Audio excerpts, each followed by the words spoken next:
life, every day, late at night, not okay. All I want, and I pray, all I need are some better days. Fuck me, I'm looking in the mirror. Halo guys, welcome to my channel. Hari ini aku mau sharing lagi tentang perdietan yang masih nyambung banget sama topik intermittent fasting. So, buat teman-teman yang lagi diet, cocok banget buat nonton konten aku yang ini. Menyambung tentang topik intermittent fasting yang pernah aku bahas sebelumnya, di sini aku bakal sedikit cerita tentang apa sih hambatan terbesar aku selama melakukan diet intermittent fasting. Jadi aku tuh punya satu masalah besar saat melakukan intermittent fasting, yaitu aku itu punya riwayat sakit MAH atau mungkin GERD atau apapun pokoknya yang hubungannya sama asam lambung.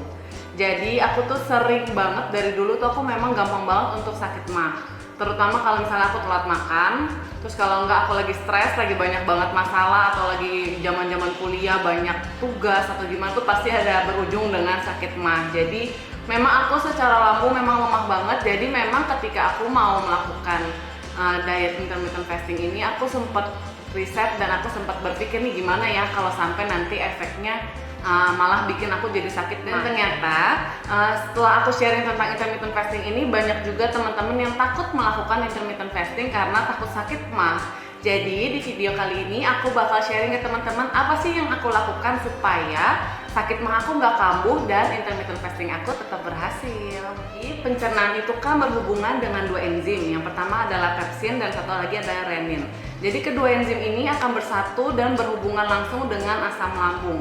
Jadi kedua enzim ini bergabung dan terjadi masalah, maka asam lambung akan secara langsung mengganggu lapisan dalam lambung dan akhirnya menyebabkan yang sering banget kita rasain itu adalah sakit MAH atau sakit yang perih di perut, di ulu dada, bahkan kadang asam lambungnya bisa naik sampai ke muntah.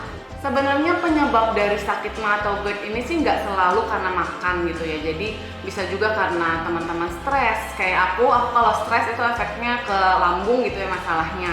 Yang kedua bisa juga karena konsumsi alkohol dan rokok. Bisa juga disebabkan karena konsumsi kafein tinggi seperti teh dan kopi.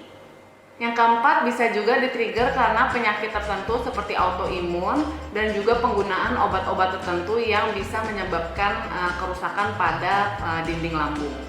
So, kali ini aku bakal sharing ke teman-teman apa sih yang aku lakukan sampai akhirnya aku berhasil menurunkan berat badan aku kurang lebih sekitar 7-8 kilo dengan intermittent fasting secara intensif.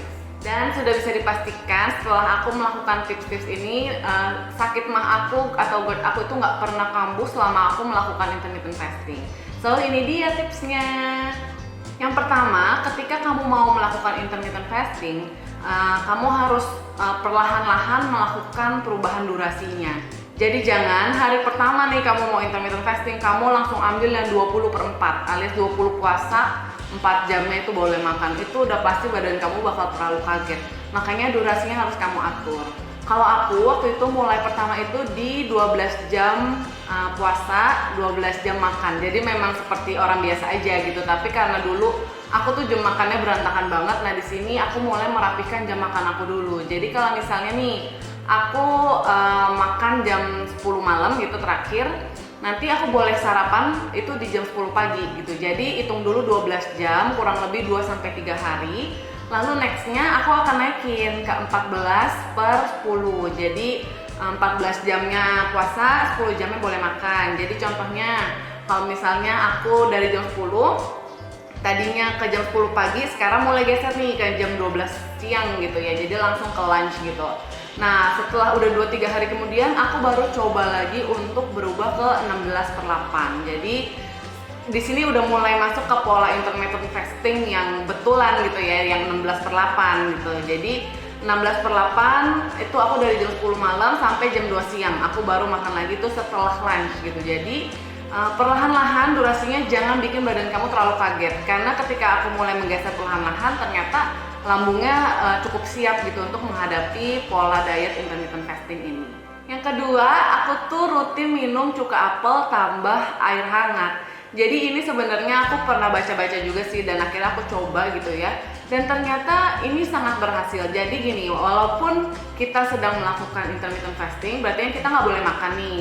Tapi kan aku pernah bahas juga nih di video yang ini nih tentang intermittent fasting. Nanti aku tulis ya channelnya di sini. Kita boleh mengkonsumsi minuman yang 0 kalori. Nah, di sini aku mengklaim kalau 0 kalori ini boleh si cuka apel, karena si cuka apel ini emang 0 kalori kalau di botolnya gitu kan. Jadi aku meskipun nggak makan di pagi, aku tuh jam 8 pagi aku akan minum cuka apel dan air hangat gitu. Jadi perbandingannya itu 1 sendok makan cuka apel, aku kasih si airnya sekitar 200 ml air hangat gitu, dan itu aku minum langsung. Jadi berdasarkan yang pernah aku baca ya, cuka apel ini tuh bisa membantu menyeimbangkan asam lambung yang kalau kita tuh semalaman nggak makan gitu, berarti kan asam lambungnya naik nih. Nah, sebelum masuk makanan itu tuh kita masukin dulu asam dari cuka apelnya, tapi memang nggak boleh langsung ya pakai sendok gitu, karena itu kan nanti bisa ngerusak gigi juga karena dia sifatnya asam banget. Ketika dia dicampur air, kita minum, nanti secara nggak langsung asam lambungnya akan mulai menyeimbangkan gitu. Nah, setelah 4 jam, 5 jam kamu baru makan, lambungnya juga nggak akan terlalu ekstrim kagetnya, sehingga nanti pas kamu buka puasa, kamu nggak jadi sakit mah. Jujur ini karena experience aku sendiri ya, cuka apel ini aku cukup kaget sih kalau ternyata cuka apel ini benar-benar membantu aku untuk nggak pernah kambuh lagi sakit mahnya. Jadi ini boleh banget untuk dicoba sama teman-teman. Yang ketiga, jangan pernah buka puasa kamu dengan minyak dan gula. Jadi kenapa sih buka puasanya nggak boleh makanan yang berminyak dan nggak boleh bergula tinggi gitu ya? Pertama, minyak itu merupakan kandungan yang sangat susah untuk diproses, atau dia akan membebankan lambung kamu untuk bekerja lebih keras. Jadi kebayang dong ya, kalau misalnya dia selama 16 jam kamu nggak kasih makanan, kan berarti dia rest gitu, beristirahat. Terus tiba-tiba kamu masukin nih sesuatu yang heavy banget dan berat banget, ya pasti lambungnya akan shock gitu, dan akhirnya berefek kepada naiknya asam lambung. Begitu juga dengan gula. Kenapa sih gula nggak boleh di first meal kita gitu ya? Karena gula ini kan aku pernah bahas, yaitu gula itu memancing insulin kita untuk naik. Jadi kalau misalnya begitu perutnya kosong langsung dimasukin gula, badannya shock, insulinnya akan langsung naik, terus naik lagi gitu berkali-kali, maka pertama badan kamu metabolismenya akan rusak. Yang kedua, kalau metabolismenya rusak, akhirnya pembakaran dalam tubuh kamu juga nggak optimal. Jadinya diet kamu juga nggak guna gitu. Jadi memang sebaiknya hindari dulu minyak dan gula untuk buka puasa pertama kamu. Keempat, buka puasanya harus banget dimulai dengan protein. Jadi protein ini tuh adalah salah satu unsur yang membantu memperbaiki atau merecovery tubuh, dan juga merupakan makanan dari otot tubuh kita yang merupakan struktur dari tubuh kita.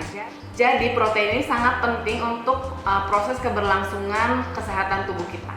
Proteinnya boleh apa aja ya, boleh hewani, boleh nabati, yang penting karakteristiknya adalah sebuah protein, sumber protein. Dan protein ini harus dimulai di awal. Jadi kalau kamu buka puasa setelah minum air putih, dimulailah dengan makan protein. Jadi protein hewani itu kan nggak ada kandungan gulanya, sehingga dia tidak akan mengganggu insulin kamu secara ekstrim. Jadinya tetap bagus gitu ya, di proses awalnya akan tetap metabolismenya baik, sehingga pembakarannya juga lebih optimal. Jadi makan protein di awal ini juga aku pernah bahas di step by step makan yang baik. Nanti channelnya atau linknya aku akan share di akhir video aku ya. Kelima, setelah protein kamu harus juga makan serat yang tinggi.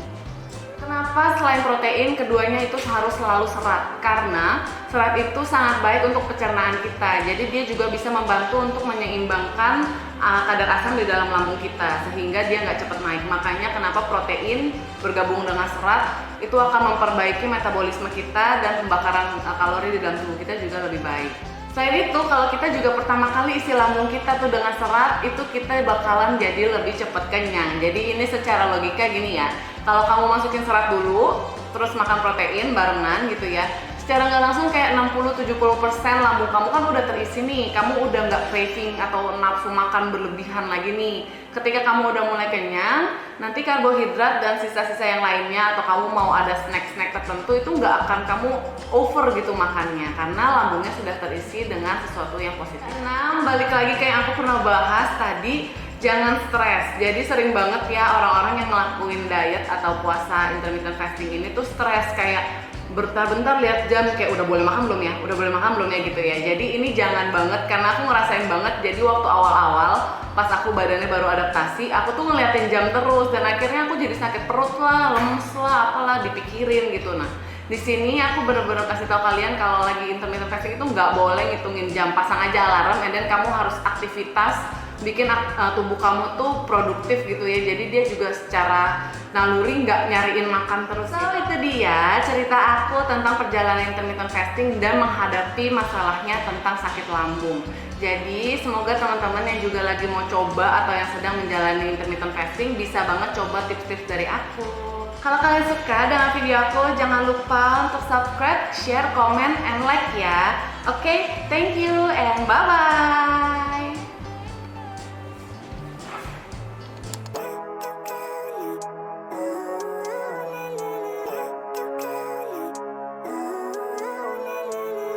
Living life, every day, late at night, not okay.